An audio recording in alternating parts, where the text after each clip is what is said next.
What is up, everybody? Welcome to a new episode of the Bengals NFL Show. I'm your host, Braden Guthrie.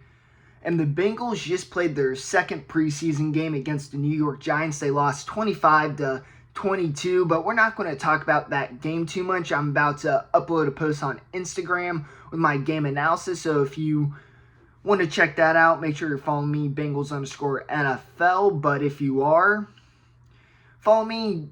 That's probably the reason why I'm in your video right now. So thank you for clicking the link and watching. Everybody else, thank you for watching this video. I want to more talk about some of the individual performances. And we're going to start off with the quarterback who played majority of the game, Brandon Allen. Brandon Allen going 14 for 20, 105 yards, no touchdowns, no interceptions, was sacked one time, I believe. And Allen has not really given any confidence that he should be QB2 of the Cincinnati Bengals. I mean, you can look back to last year, Week 17 against the Browns. He did absolutely nothing, played very, very poorly. Now, to be fair, he did have the Bengals' backup offensive line, which is probably a practice squad offensive line. Didn't have a lot of legitimate receivers. So, that's one thing, but he continues to play poorly both last week and this week. He's a check down guy. He can barely throw it past the first down mark. He's a check down, like I said, check down guy. And yeah, backup quarterbacks are obviously not going to be Joe Burrow making these plays, or even,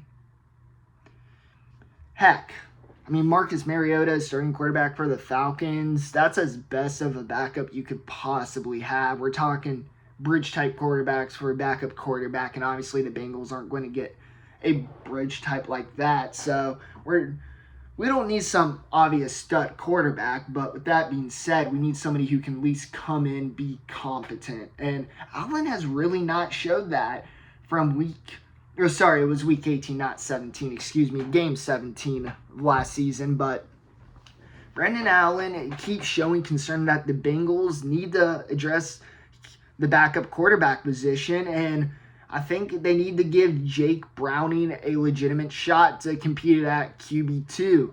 I think the Bengals will keep Browning on the practice squad. I think they like him, but I don't think they're giving him a legitimate shot at quarterback 2, and I think they should, because he has played better this preseason. In his game, he went 10 for 16, 89 yards, no touchdowns or interceptions, with less playing time compared to last week. And one of the things that really sticks out with Jake Browning is he does a much better job compared to Brandon Allen with extending plays. He seems to be a little more athletic. And yeah, obviously when Browning comes in, he's usually coming in against a little worse competition compared to Brandon Allen, but I'd like to see Browning get play against the 2s compared to the 3s. Give him that shot, and the Bengals aren't doing that. If Joe Burrow, knock on wood, goes down, I do not feel confident with Brandon Allen as our quarterback, even in this high-powered offense. I think the Bengals need to be a little better about addressing the backup quarterback position. Now, next we are going to talk about Thaddeus Moss. Moss was all over social media Sunday night, not for the good reason. He had a cut block on Thibodeau that unfortunately injured him. He got a lot of hate for that block. Now, at this point, I think it's known that block was not illegal. It was not dirty. But what it was, though, was just a very, very poor block. It was poor technique. And it happens. It was a bad block. I don't think anything bad should happen to Moss because of that. He made a football play. But I think it's a segue into kind of the reality of Thaddeus Moss. He's Randy Moss's son. He played with Joe Burrow, Jamar Chase on that 2019 LSU football championship team. And he didn't even have his worst preseason game, probably one of his better ones on Sunday. But I think that hit kind of gives us into that segue of why Moss really has been overrated and overhyped from the media standpoint. I mean, the NFL knew, there's a reason he went undrafted, even when he was on that explosive team. And There's a reason why he's been on the practice squad, not making NFL rosters. And no, I understand the hype with him and his last name and him playing with Joe Burrow, but I think we're all starting to face reality that he is just another undrafted guy who, if he didn't have his name, nobody would really care about. So, I mean, obviously, I'm rooting for Thaddeus Moss. Heck, back in the 2020 draft, I really wanted the Bengals to sign him as an undrafted free agent. I would have even been okay them taking him round 7. But the expectations for him were coming way too high, and I think at this point we're finally starting to see it sucks that it had to segue from him making an actual legal football play for people to start realizing that he's kind of this just other guy. And I mean that in NFL terms. Of course, compared to us, he's an athletic freak. He is a tremendous football player. But in NFL standards, he's just kind of a guy there. And he's made it farther than a great majority of the world go for him. But reality of the situation is he's just not going to make the team. And he's just not, in terms of the NFL, not a very good tight end. But the main person who I want to talk about in this video is Cordell Volson. Now, PFF did not like Cordell Volson.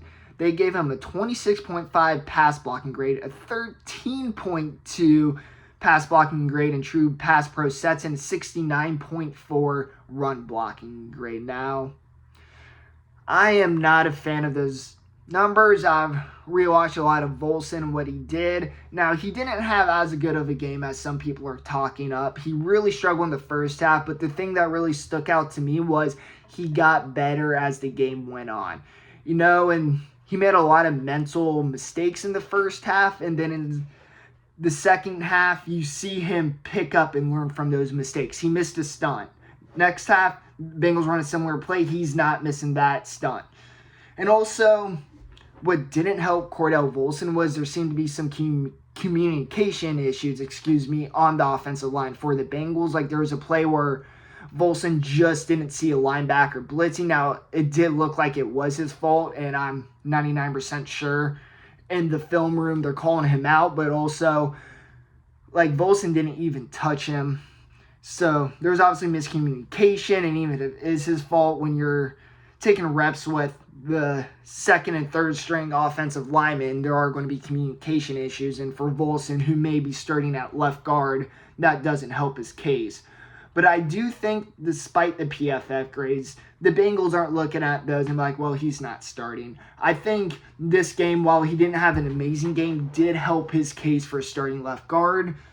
He played better than Carman last week, so that's a start. And like I said, he got better as the game goes on. We have not seen that from Carman.